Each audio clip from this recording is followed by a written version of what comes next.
Problem 19. Around the outside of a 4x4 square, construct 4 semicircles with the 4 sides of the square as their diameters. Another square, ABCD, has its sides parallel to the corresponding sides of the original square, and each side of ABCD is tangent to one of the semicircles. The area of square ABCD is what? The choices are 16, 32, 36, 48, and 64. You can pause here and solve the problem before seeing the solution.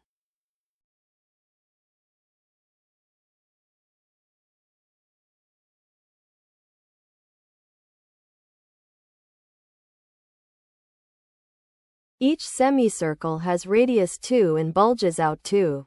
New side equals 4 plus 2 plus 2 equals 8. So the area of ABCD is 64, choice E.